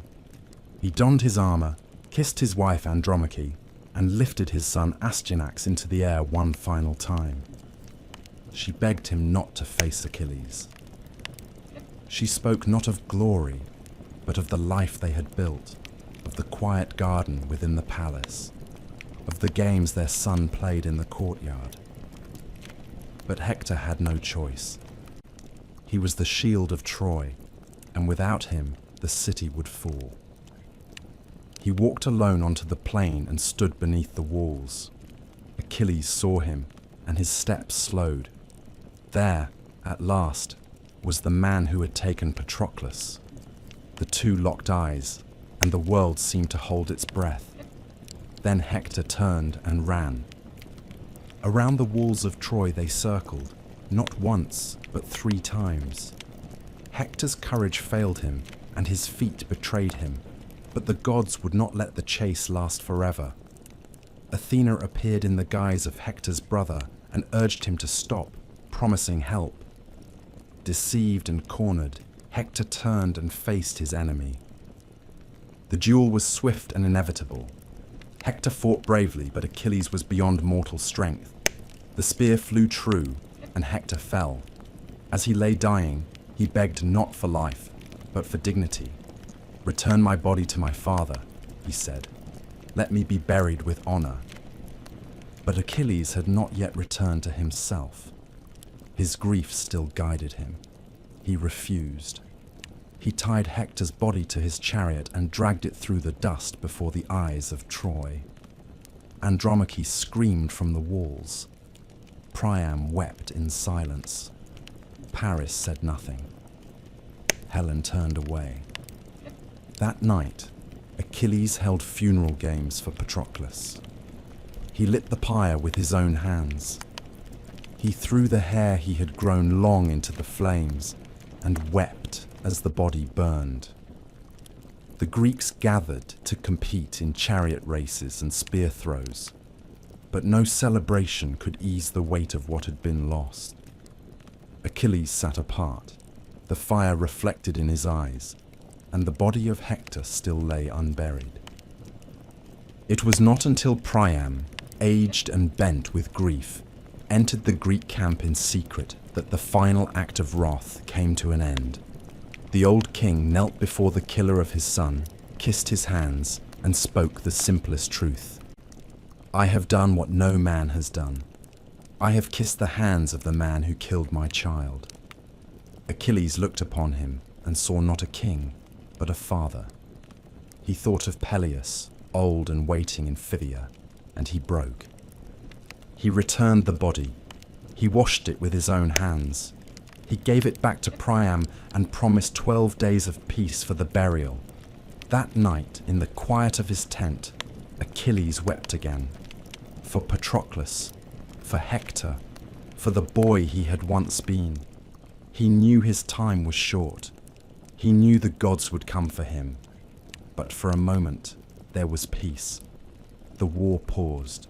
The fires burned low, and across the plains of Troy, even the wind seemed to mourn.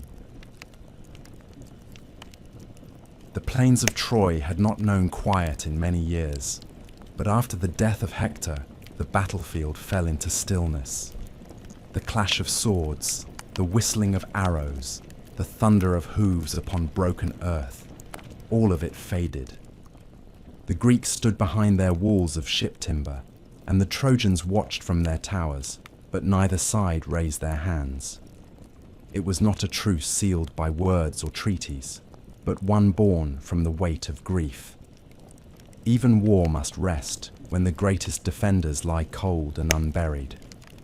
In the Greek camp, Achilles remained beside the pyre of Patroclus. The fire had burned for hours, smoke twisting into the sky, carrying the soul of his dearest companion to whatever realm awaited the honored dead. Ash clung to Achilles' skin, and his eyes were red from weeping. Around him, the warriors of Greece moved quietly, speaking in hushed tones.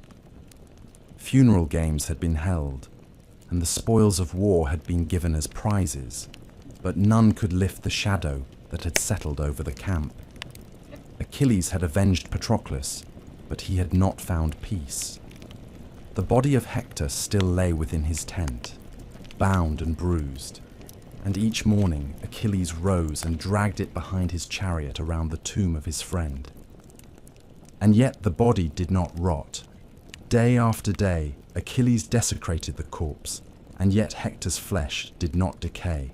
Apollo had shielded it with divine light, preserving the face of Troy's fallen champion as if to remind the Greeks that even in death, Hector remained a prince.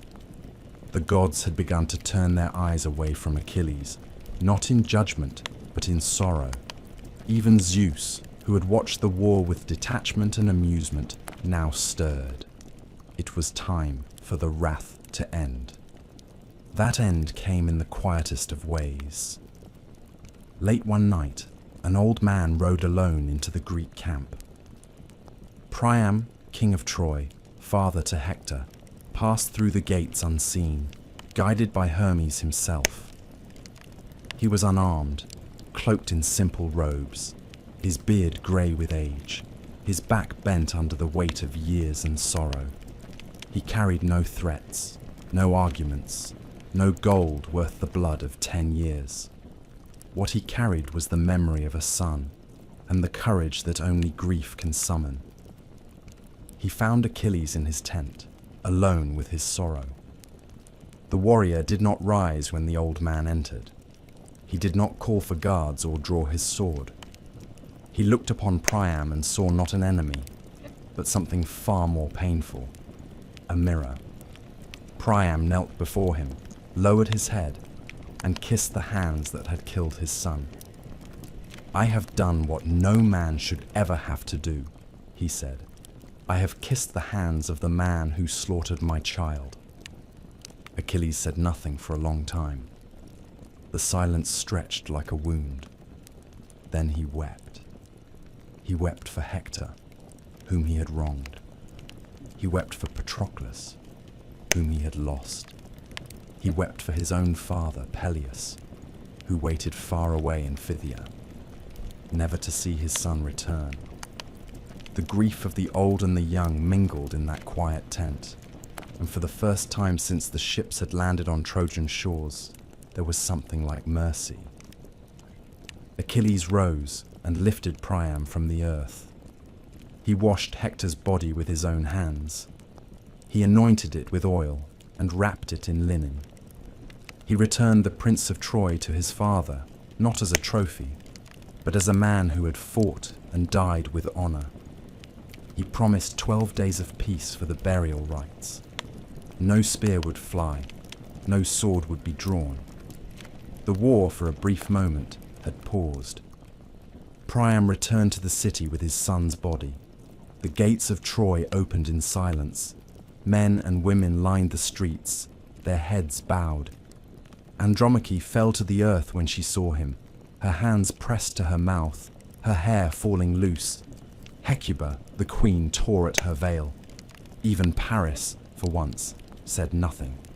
Helen stood above them all, silent in her sorrow, and none dared to blame her, for the grief in her eyes was deeper than any wound. The Trojans buried Hector with all the rights owed to a prince, They built his pyre high and placed upon it fine robes and gold and weapons that would never again see battle. Priam lit the flame himself. And for 12 days the fires burned and the weeping echoed through the city. No Greek crossed the plain. No Trojan looked beyond the walls. Even the gods, so long entangled in the threads of this war, stood still. Hector was gone. Patroclus was gone. The greatest of warriors had met, and one had fallen. But this was not the end. Troy still stood. Achilles still breathed. And though the fires of mourning glowed for now, they would soon give way to blood once more. The war, like grief, does not end because we are tired of it. It ends only when it has taken everything. After the burial of Hector, there was silence in the air, as if the very earth had taken a breath. The flames on his pyre had burned high into the sky, their light dancing upon the faces of soldiers who had not known peace for years. For a moment, grief had made both sides human again, but the gods are never still for long, and neither are men. The truce passed, the mourning ended, and the war, like a beast too long restrained, stirred once more. Achilles had returned to battle, but fate had already marked him. From the moment he stepped back onto the field, with the shield of the world on his arm and fire in his eyes, every god who watched the war knew what would follow. Thetis had tried to hide him from this doom once, disguising him, shielding him, even pleading with the immortals to spare her son. But Achilles had chosen glory, and glory was never given without blood. It was Paris who struck the blow, but few called it a victory.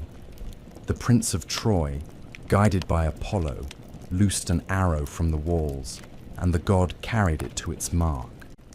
It found Achilles' heel, the only place untouched by the river Styx, where Thetis had held him as an infant. The arrow pierced the flesh, and the greatest of the Greeks fell. He did not die in the heat of battle, surrounded by foes, as many expected.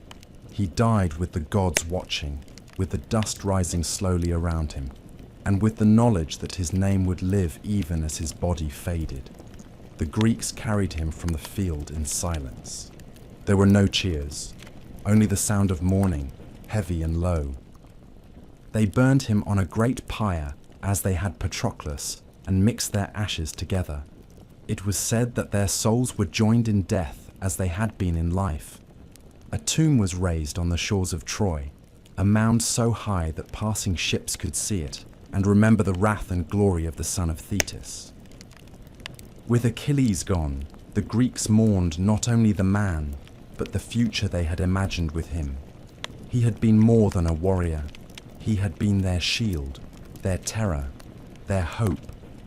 Without him, the tide of war faltered once more, but there were still those who fought, and those who burned with rival flames. The armor of Achilles, forged by Hephaestus and now stained with his blood, became a prize. It was offered as an honor to the most worthy warrior remaining. 2 men stood to claim it. Ajax, the towering son of Telamon, strong and steady as a mountain, and Odysseus, the clever king of Ithaca, whose words had won as many battles as his blade. A council of chiefs was called. They listened not to feats of strength, but to speeches.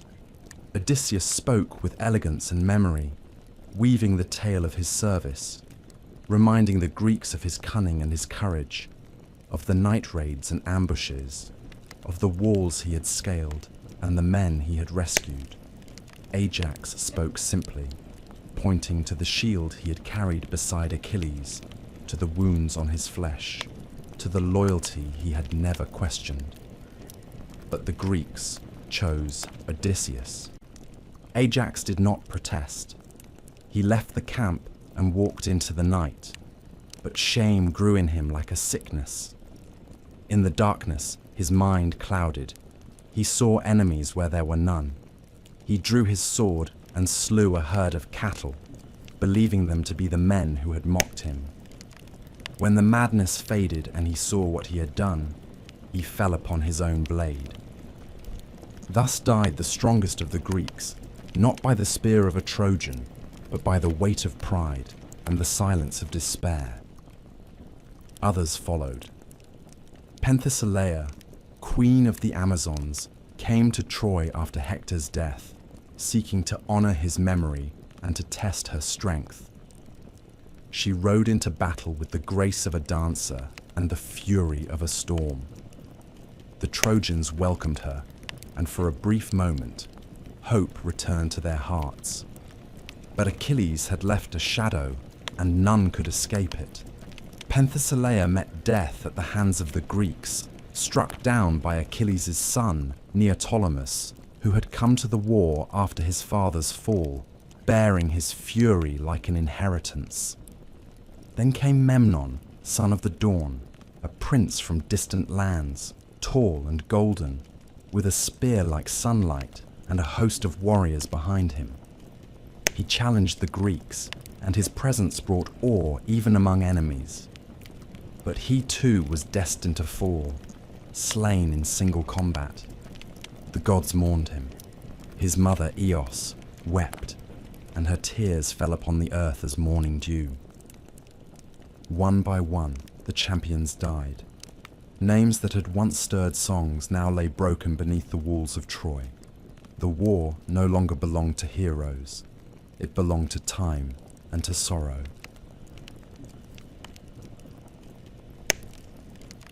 The plain before Troy had been redrawn in blood so many times that the earth no longer remembered the green it once wore. Graves rose beside the ships. Mounds of stone marked the dead, but there were never enough stones, nor enough names. The war had burned for so long that it had ceased to be a battle for Helen or for honor. It had become a burden neither side could lay down. Even the gods, who had once pulled the strings of fate with pleasure and intrigue, now watched with weary silence. And yet, there were still prophecies to fulfill. Troy would not fall by strength alone. Its doom had been written in riddles. The Greeks, desperate for resolution, turned to the seers once more. Calchas, the priest who had long served as the voice of Apollo in their camp, spoke of hidden truths that must be unearthed if the city was to fall. Troy was protected not only by its walls or its warriors, but by sacred relics and fate-bound names. Without certain conditions met, the city would never yield. These prophecies were not new, but they had been forgotten in the rage of war.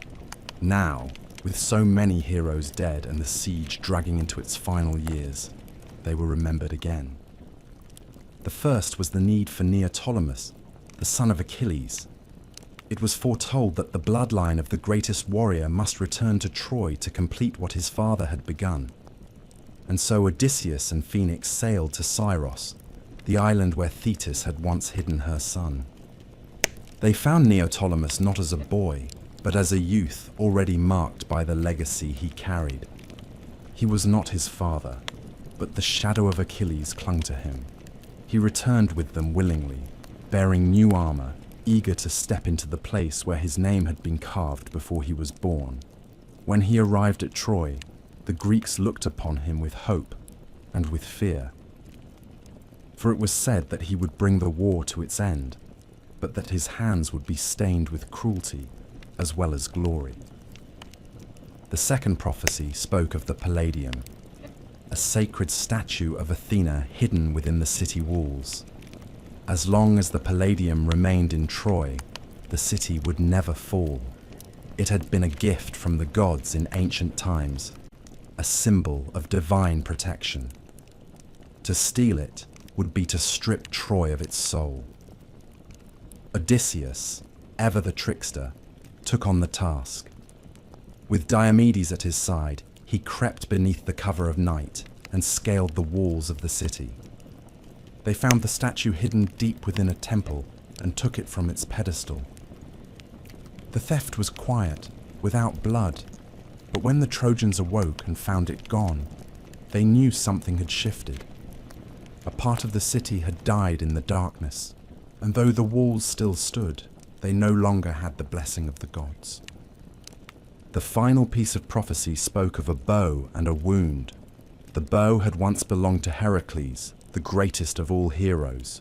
It had been passed down to Philoctetes, a warrior who had set out with the Greeks at the beginning of the war, but had been abandoned on the island of Lemnos after a venomous snake bite left his legs swollen and foul.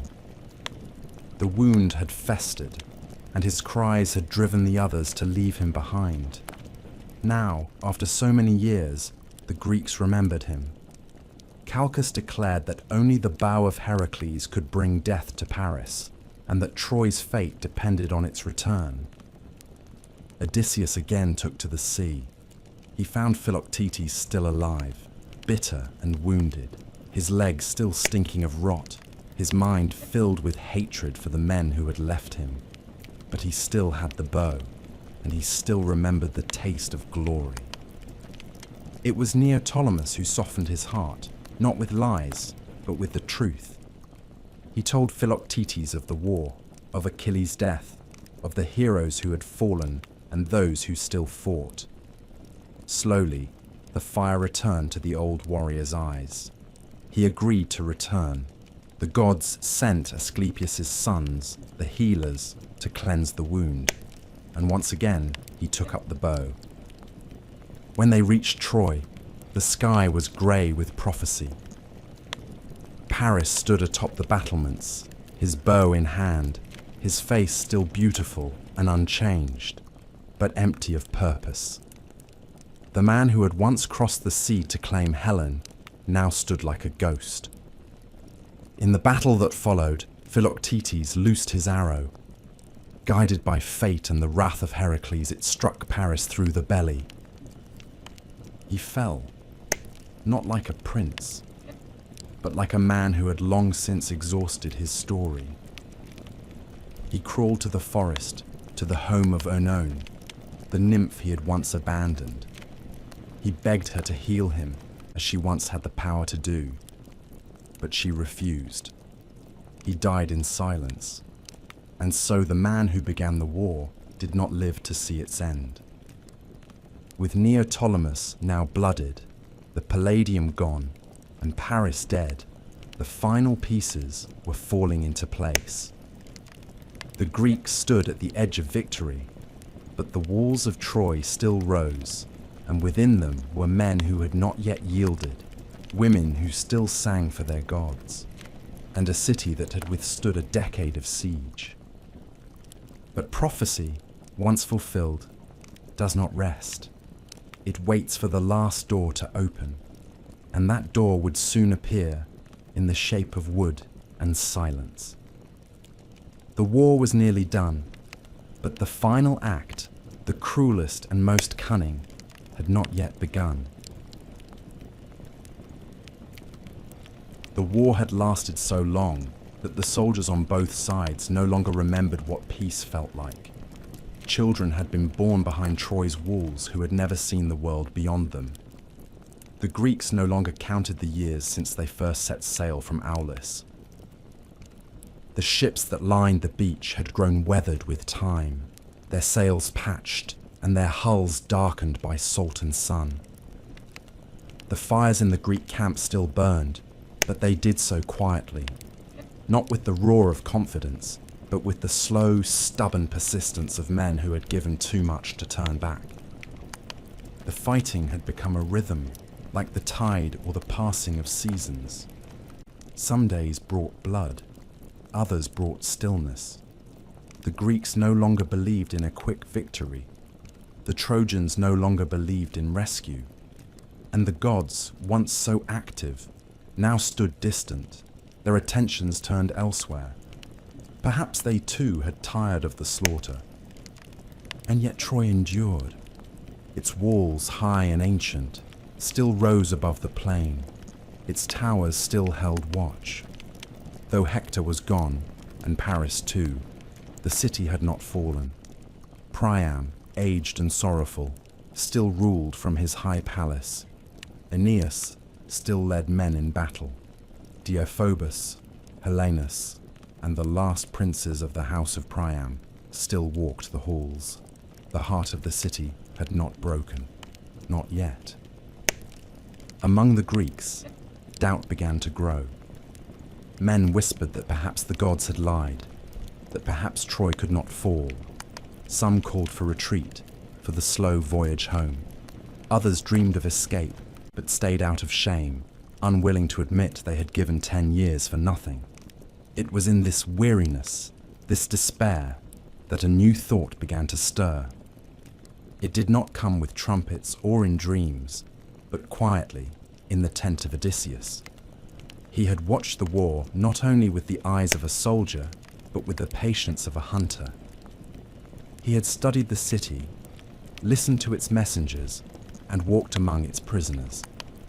He knew the walls would not fall to force, not even Achilles had breached them. And now, with the mightiest gone, no sword could do what needed to be done. But there were other weapons. The idea came slowly, then all at once. A trick. A ruse so bold it would seem madness, yet so elegant it would outlive all the battles that came before.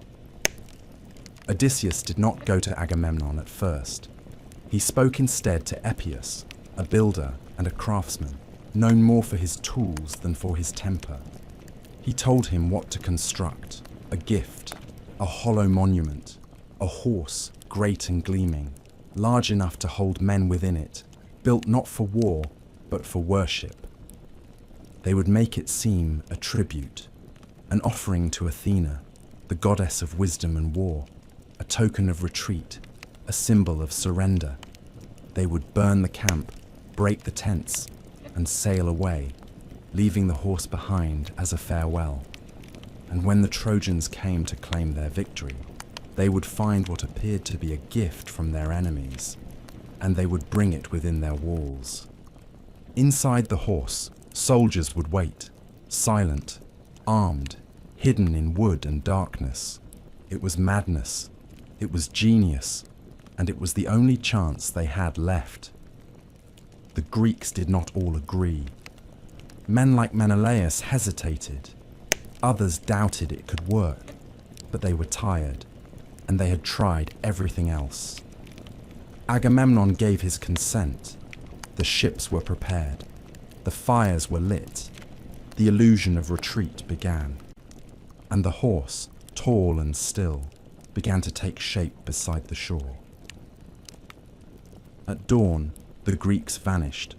The beach that had once held 1,000 ships was empty. The tents collapsed and smouldering, the trenches abandoned. Smoke drifted through the air where the fires had been extinguished. The sea was calm, the tide slow, and the great ships were gone, hidden behind the curve of the nearby island of Tenedos.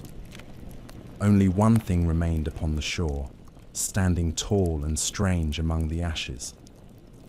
A great wooden horse, built of smooth beams and carved with care, towered over the battlefield like a relic left behind by gods. Its shape was noble, its flanks round and silent, its face turned toward the city with no expression. The Trojans watched from their walls, first in suspicion, then in wonder. Scouts were sent. No ambush waited, no Greeks stirred. The camp had been abandoned. Some shouted that it was a trap. Others laughed and called it a miracle. They had waited 10 years for this day, and now, without warning, it had come. Priam, grey and trembling, descended from his throne to walk among the ruins. His counselors debated. Some warned caution. One voice among them rose with force. His name was Laocoon, a priest of Apollo, a man who had served the gods faithfully. He stood before the horse and cried out to the people. "Do not trust gifts left behind by your enemies," he said. "There is treachery in silence." He took his spear and hurled it into the side of the wooden beast. It struck the flank with a hollow sound, a drumbeat of danger.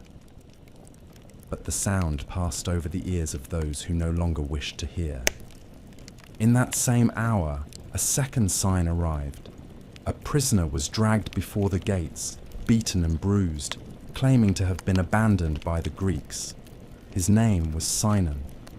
He was a skilled liar, placed there by Odysseus. He told the Trojans a story of betrayal, of how the Greeks had turned against him and left him behind as punishment. He said the horse was a gift to Athena, meant to protect the Greeks on their journey home. If the Trojans dared to harm it, the goddess would curse them. If they brought it into the city, Troy would rise stronger than ever. His tears were convincing. His voice rang with sorrow, and the people believed. Even the gods seemed to speak in favor of the deception. As Laocoon stood with his sons near the altar of Poseidon, two great serpents rose from the sea, their bodies thick as shipmasts, their eyes burning with divine fury. They coiled around Laocoon and his sons and crushed them, dragging their bodies into the surf. The people cried out that the gods had punished him for daring to strike the sacred gift. That was all it took. The gates were opened. The Trojans rolled the horse into the city. They cleared the streets, made space in the square, and pulled it through the Scaean gate, which had withstood every assault but now welcomed in the enemy dressed in silence. The horse stood in the heart of Troy, towering over the temples and palaces. That night, the city filled with celebration. Wine flowed, music rose into the sky, and the people danced beneath the stars. They believed the war was over. They believed the gods had favored them. They believed they had endured. But inside the horse, the Greeks waited. Odysseus, Menelaus, Neoptolemus, Diomedes, all crouched in silence, their swords at their sides, listening to the distant sound of laughter. And beyond the horizon, the fleet returned under cover of night. Troy slept, and the hour of its death approached. Troy slept, as it had not slept in years. For the first time in a decade, the towers were unmanned and the walls unguarded. The warriors who had fought beneath the blazing sun now rested beside their hearths. Mothers cradled children without fear. Old men drank wine in quiet courtyards, speaking of peace, of survival, of tomorrow. The city had endured what no other had. It had outlasted Agamemnon's pride, Achilles' fury, Hector's fall. The Greeks were gone, the beach was empty, and in the center of the city stood a great wooden horse, still and silent, a gift from enemies now vanished. It seemed a fitting monument to a long and terrible war. But while Troy dreamed, the Greeks moved through the dark. From the sea they came. Oars dipped soundlessly into the waves, sails down, torches covered. The ships returned not with the roar of battle, but with the hush of assassins. They landed once more on the familiar shore, where so many had died and been buried. They knew every curve of the coastline, every stone on the beach. There was no need for light. They could find their way through memory alone. Within the wooden horse, the chosen warriors stirred. They had waited for hours in cramped silence, sweat clinging to their skin, their weapons gripped in weary hands. Then, at last, a signal. Sinon, the liar, the master of this quiet betrayal, crept from his hiding place and opened the belly of the beast. The wooden panel fell, and Odysseus was the first to drop into the square. One by one, the Greeks emerged, shadows among torchlight, moving like phantoms through the sleeping streets. They opened the gates. The army poured into the city. No horns sounded. No declarations were made. The war ended not with a cry, but with a whisper and a scream. The Greeks fell upon the city like fire. They spared no house, no altar, no bed. Children were torn from their mothers, old men cut down as they knelt. The temples were looted, statues shattered, and altars soaked with blood. The gods had been forgotten in the chaos. Only fury remained. Priam, king of Troy, once proud, once noble, now frail and broken, was dragged to the altar of Zeus within his own palace. There, he clung to the statue of the god, begging for mercy, invoking the laws of sanctuary. But Neoptolemus, son of Achilles, showed no reverence. He struck down the old man with a blade, staining the sacred stone with royal blood. In that moment, the last breath of the city seemed to leave its body. Hecuba, the queen, watched her husband die and said nothing. Andromache, Hector's widow, was taken captive, her child torn from her arms. Astyanax, the boy who had once sat on his father's shoulders and laughed at the stars, was hurled from the walls of Troy, lest he grow into a man who might seek revenge. Helen, the face for whom the war had been waged, stood beside Menelaus and waited to be judged. He looked upon her, torn between hatred and longing, and in the end chose to take her back to Sparta. Whether as wife or prisoner, none could say. In every street, fire rose. The roofs of palaces fell inwards. The towers crumbled. The wind carried the smell of smoke and the cries of the dying across the plain. The horse stood at the center, untouched, its purpose fulfilled. By dawn, the city that had once rivaled the heavens in beauty and strength was nothing but a ruin of blackened stone and broken dreams. Those who lived were taken as spoils. The rest were left in silence. The gods, once so deeply entangled in the fates of men, now stood apart, their temples in ashes, their statues fallen. Perhaps they had known from the beginning that this was the end. Perhaps they had never cared. Troy had fallen. Its songs would live on, but its walls would never rise again. The war was over, the heroes were dead, and all that remained was the long road home. The fires of Troy burned for many days. Smoke curled upward into the dawn sky as if the city was still crying out, even after its voice had been silenced. What had taken centuries to build had been undone in a single night. Stone lay cracked and blackened. Statues melted under heat, and the air was thick with the stench of ash, blood, and broken oil. The sound of weeping came not from the wounded, for most of them were dead, but from those who were taken, women, children, the elderly who had survived the sack only to face slavery. The Greeks wandered through the ruins, not with triumph, but with the dazed stillness of men who had given too much. Their armor was dented, their hands blistered, their faces hollow. Many had come seeking glory, had sung of conquest and fame when they left their homes, but what they found at the end was silence and shadows. There were no parades, there was no peace. The gods had turned their faces away. Among the captives was Andromache, the widow of Hector. Her son had been thrown from the walls by Greek hands, and now she was dragged to the ships as a slave, a prize for Neoptolemus, the same man who had killed her husband's father at the altar. She did not scream. She walked with her head held high, though her eyes no longer blinked. Hecuba, once queen of Troy, sat in chains beside her. Once robed in silk, she was now clothed in dust and bruises. Her sons dead, her city gone, her husband slaughtered before her eyes. It was said that her grief cracked her mind, and in her final years, she no longer spoke to men, only to shadows. Cassandra too was taken. The cursed prophetess, daughter of Priam, had long warned her people of the coming doom. She had cried that Paris would bring ruin, that the horse was a trap, that death would ride with fire through the streets. No one had listened.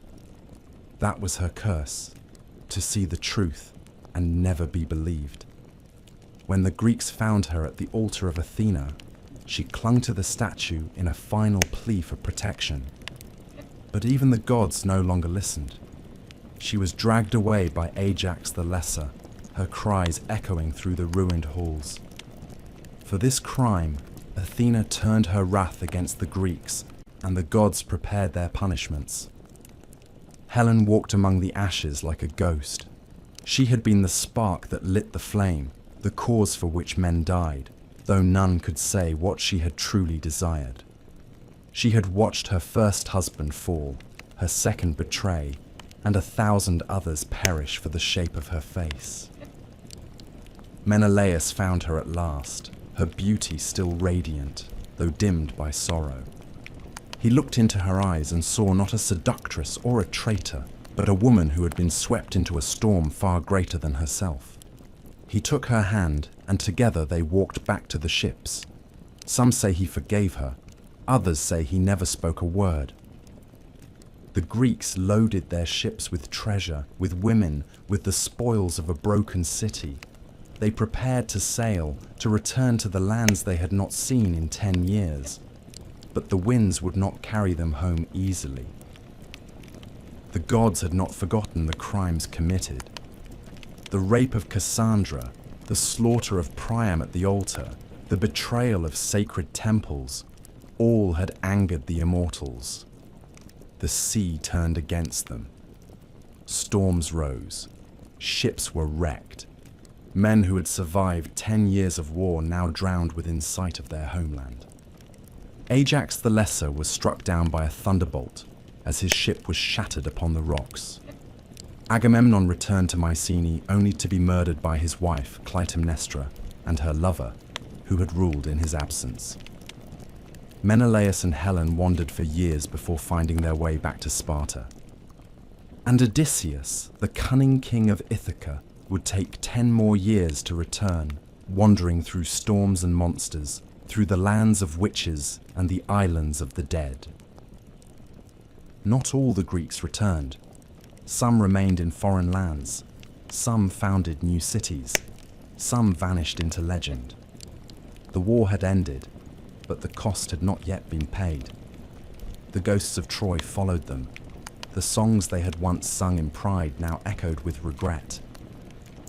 Troy had fallen. The towers lay in dust. The gods had turned their eyes elsewhere. But in every hearth across the Aegean, stories were told. Fathers whispered the names of fallen sons. Bards sang of Hector's last stand, of Achilles' fury, of the beauty of Helen and the madness of Cassandra. They sang of the horse and the fire, of the vengeance and the betrayal. They sang of a city that had once stood against the world and held it at bay. Among the few who escaped was Aeneas, cousin to Hector and blood of the royal house. He had fought bravely in the final days, but when the gods showed him the city's fate could not be changed, he turned his face from vengeance and gathered those who could still be saved. With his father upon his back and his son at his side, he led a small band of Trojans through the burning streets and into the wild unknown. They carried little more than a memory of home. For years he wandered across the sea, through storms and strange shores, until at last he reached a new land, far to the west. There, it is said, his descendants would one day build another city, Rome, a city born from the ashes of Troy, founded not by victory, but by survival. Back in Greece, the victors found little joy in their spoils. Agamemnon was slain by his wife before he could remove his armor. Ajax the Greater had already taken his own life in despair. Achilles was dead, and even his son Neoptolemus, though feared and praised, would not live to old age. Odysseus wandered far and long, his return delayed by curses and trials, his kingdom nearly lost by the time he reached its shores. And Helen, whose face had launched 1,000 ships, returned to Sparta and lived on, neither honored nor punished, a ghost in her own hall. The gods, once so entangled in mortal affairs, grew distant. Their temples, once full of sacrifices and praise, echoed with silence. People no longer trusted them so easily. They had seen how quickly gods could raise a man to glory and cast him down in the same breath. The faith that had once lit every city dimmed, replaced by caution, by doubt, and by the quiet worship of survival. But the story of the war lived on. It passed from the lips of old warriors to the ears of young children. Bards sang it beside hearths, their voices low and steady, telling of the wrath of Achilles, the cunning of Odysseus, the fall of Hector, the grief of Priam. They sang of Helen's beauty, of Cassandra's curse, of the wooden horse that waited with death hidden inside. They told of gods who walked among men, of fates that could not be broken, of a city that stood for 10 years against all the world. And so Troy lived on, not in stone, but in story. In time, the names would blur, the truths would bend beneath the weight of retelling, but the memory would remain, not because of the glory, not because of the gods, but because the war had shown the world something it could not forget. How easily greatness can fall, how quickly fire spreads, and how deep a wound pride can leave behind. And now the tale is told. Rest, for the walls of Troy have fallen, the heroes sleep in quiet earth, and the sea is calm once more. Good night.